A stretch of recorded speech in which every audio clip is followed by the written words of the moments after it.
Health Max Capsule, may mangosteen at berries.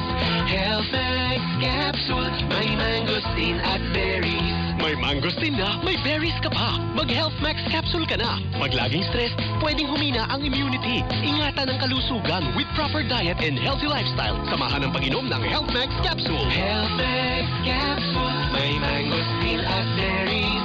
Health Max Capsule, may mangosteen at berries. Ang Health Max Capsule ay mabibili sa Mercury Drugstores nationwide. Para sa katanungan, tumawag sa 8400-5266 at 0922-802-6505. Mahalagang paalala, ang Health Max Capsule ay hindi gamot at hindi dapat gamiting panggamot sa anumang uri ng sakit. Sa panahon ngayon, ikaw ba'y sigurado? Ikaw ba'y protektado? Ang pamilya ay i-shield mo. Laban sa pamilya, i-shield mo. Laban ng patibay, i-shield mo. Shield Bath Soap. Patay ang 99.9% of bacteria and virus tested. Bilib ang mga eksperto sa Philippine Nurses Association. Sa sakit protektado, i-shield mo. Pamilya protektado, i-shield mo. Shield Bath Soap, manufactured by ACS Manufacturing Corporation. ISO certified, world-class quality.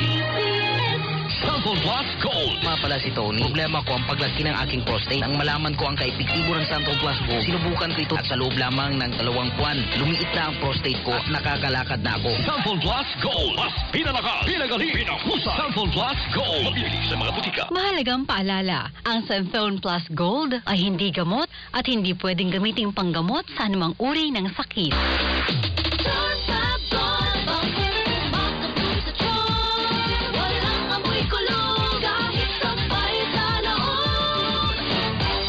Fabric conditioner with Bloom Fresh technology. May antibacterial na at ka-bloom sa bango ang damit.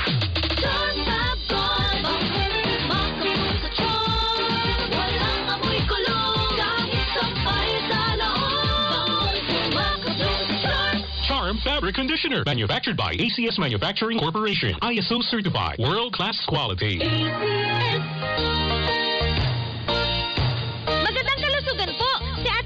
Ramirez de Luna po ito.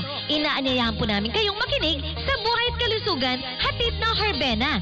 Araw-araw, mula Lunes hanggang Biyernes, sa ganap na alas 5 ng hapon hanggang alas 6. At pag Sabado, sa ganap na alas 8:30 ng umaga hanggang alas 9. Dito, sa ating paboritong himpilan, DWWW774 sa ating talapitan.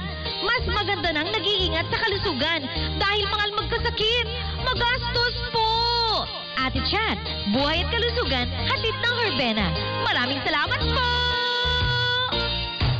Mula sa #1 Smart Dishwashing Paste. Tanggaling-galing mo! Smart Dishwashing Paste ko. Pritong ulam na masebo. Plato, kaldero. Tanggaling for everyday. Ganyan pag Smart ang dishwashing paste. May double tanggaling formula. Tanggal galing ang sebo at bacteria. Bahid para walang bahid, linis fantastic sa metal at plastic. #1 ko to. Tanggaling-galing mo.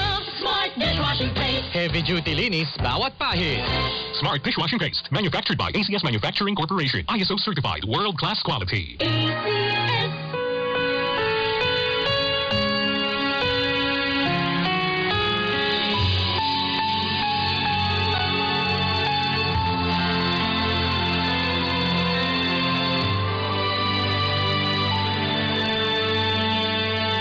Ito ang oras ng panalangin.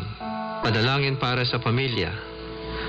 Ang mga petisyon na nilalaman ng panalangin ito ay hinango sa mga katuruan ng salita ng Diyos, ang Biblia. Ang salita ng Diyos mula sa Kolosas 3, Kapitulo 18 hanggang 21 at Efeso 6, talatang 4. Mga babae, pasakop kayo sa inyong asawa sapagkat iyan ang kalooban ng Panginoon. Mga lalaki, mahalin ninyo ang inyong asawa at huwag kayong maging malupit sa kanila. Mga anak, sundin ninyo lagi ang inyong mga magulang sapagkat iyan ay nakalulugod sa Panginoon. Mga magulang, huwag ninyong pagagalitan ng labis ang inyong mga anak at baka masiraan sila ng loob. Sa halip, palakihin ninyo sila ng may tamang disiplina at turuan ng mga aral ng Panginoon. Naway sabayan ninyo ako sa panalangin na ito. Salamat Panginoon sa biyaya ng pamilya na iyong pinagkatiwala sa amin. Tunay nga na ang pundasyon ng bawat pamilya ay ang matatag na pagsasamang mag-asawa. Kaya't aming idinadalangin na sa iyong biyaya at kalakasan, lalong mag-alab at manaig ang pag-ibig, katapatan, paggalang, pagpapasensya at pagkakaisa ng mag-asawa sa isa't isa. Turuan mo na kanilang matuklasan at pansinin ang mga magagandang bagay sa bawat isa, higit pa sa mga kakulangan at kapintasan, maging mapagpatawad at iwasan ang galit at negatibong komunikasyon. Turuan mo sila na lagi magpasalamat sa iyong mga biyaya sa araw-araw at palagiang hanapin ang bawat paraan kung paano sila makapagbibigay ng lakas loob at inspirasyon sa isa't isa. Aming ipinapanalangin na alinsunod sa iyong kautusan, ang mga asawang lalaki ay mahalin ng buo at wagas ang kani-kanilang asawa, gaya ng pag-ibig ni Jesus para sa iglesia. Iyong turuan ang mga asawang lalaki na maging maunawain at pakitunguhan na may paggalang ang kani-kanilang asawang babae upang walang makahadlang sa kanilang mga panalangin. Amin ding idinudulog sa iyo ang mga asawang babae na tulad din ng iyong pinag-utos, sila ay magpasakop at magpakita ng paggalang sa kani-kanilang mga asawa dahil iyong itinalaga na ang lalaki ang ulo ng kanyang asawa. Pagkalooban mo ng banal na takot ang puso ng mga may asawa nang sila ay maging tapat sa kani-kanilang asawa sa habang panahon. Iyo silang ilayo sa lahat ng uri ng tukso na makakapinsala sa kanilang pagsasama at sa kinabukasan ng kanilang mga anak. Pagkalooban mo ng tunay na pagsisisi at pagbabago ang puso ng mga may asawa na nahulog sa tukso o bumali ng kanilang sumpaang banal sa iyo at sa kanilang asawa. Panginoon, aming ipinapanalangin din ang aming mga anak na sila ay iyong protektahan, iligtas sa kapahamakan, pinsala at karamdaman. Pagkalooban ninyo sila ng banal na takot sa iyo at kakumbabaan upang kanilang igalang ang kanilang mga magulang at dinggin ang aral ng kanilang ama't ina nang sila ay mamuhay ng matagal na may karunungan at kasaganahan. Iyong pagtibayin ang loob ng aming mga kabataan, O Diyos, nang sila ay umiwas sa masasamang hilig at mga tukso ng kanilang henerasyon. Sa halip ay pagsikapan nilang maging matuwid, makatarungan, tapat, mapagmahal at mapayapa, magkaroon ng pusong malinis at marunong tumawag sa Panginoon. Pagkalooban niyo sila ng tibay na loob nang pagsikapan nilang laging gawin ang matuwid sa iyong mga mata, maging responsable sa kanilang mga desisyon at kilos, at maging makumbaba sa pag-amin ng kanilang mga pagkakamali. Iyo silang turuang magtiwala sa iyo sa lahat ng oras at magtiyaga sa kanilang mga pagsisikap at maging matatag kapag nakaharap ang kabiguan. Iyong ipreserba ang iyong layunin para sa kanila at ipahintulot na matupad ito sa kanilang mga buhay upang ang pagpapala mo ay kanilang mapanatili at maipamana sa kanilang mga salinlahi. Maraming salamat, O Panginoon, sa iyong pagtugon sa aming mga dalangin na ito sa pangalan ni Jesus. Amen.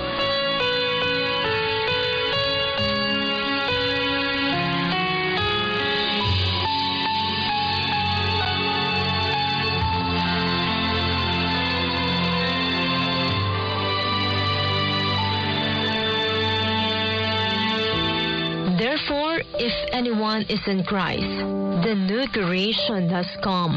The old has gone, the new is here. Corinthians 2, chapter 5, verse 17. Isang pagninilay ng mabuting balita. Ako po ang inyong kanusik, Darlene Olanyoong. Let us be one with Christ this Holy Week from DWWW 774, your ultimate news and music radio. Narito na ang 774 News Update. News Update.